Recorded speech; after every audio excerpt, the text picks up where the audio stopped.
నమస్తే welcome to the view point. Pahalgam ఉగ్రదాడికి ప్రతీకారంగా భారత్ జరిపిన ఆపరేషన్ సింధూర్తో పాకిస్తాన్కు గట్టి దెబ్బ తగిలిన సంగతి తెలిసిందే. నాటి పరిణామాలకు సంబంధించి ఇటీవల Pak chief of defence forces field marshal Asim Munir చేసిన వ్యాఖ్యలు వైరల్ అవుతున్నాయి.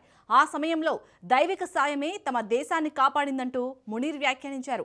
ఇటీవల ఇస్లామాబాద్లో జరిగిన నేషనల్ ఉలేమా కాన్ఫరెన్స్లో ఆసిమ్ మునీర్ పాల్గొన్నారు. ఇందులో ఆయన చేసిన ప్రసంగానికి సంబంధించిన వీడియోలు తాజాగా వైరల్ అయ్యాయి. భారత్ జరిపిన ఆపరేషన్ సింధూర్తో పాకిస్తాన్ ఘోరంగా దెబ్బతిన్న సమయంలో సాయుధ దళాలకు దైవిక సాయం అందింది. దాన్ని మేం ఫీల్ అయ్యామని మునీర్ అన్నట్లుగా ఆ వీడియోలో ఉంది. ఆ కార్యక్రమంలో అఫ్ఘాన్తో ఘర్షణల గురించి కూడా మునీర్ మాట్లాడారు. పాకిస్తాన్ చిన్నారుల రక్తాన్ని అఫ్ఘాన్ కళ్ళ చూస్తుంది. మన దేశంలో పుట్టుకొస్తున్న తెహ్రీక్ ఈ తాలిబాన్ పాకిస్తాన్ ముఠాల్లో 70% అఫ్ఘాన్ పౌరులే ఉంటున్నారు. తాలిబాన్ ప్రభుత్వం ఇకనైనా ఈ సీమాంతర ఉగ్రదాడులను ప్రోత్సహించడం మానుకోవాలి అంటూ వ్యాఖ్యానించారు. ఏడాది ఏప్రిల్లో జమ్మూ కాశ్మీర్లోని పహల్గామ్లో ఉగ్రవాదులు జరిపిన భీకర దాడిలో 26 మంది ప్రాణాలు కోల్పోయిన సంగతి తెలిసిందే.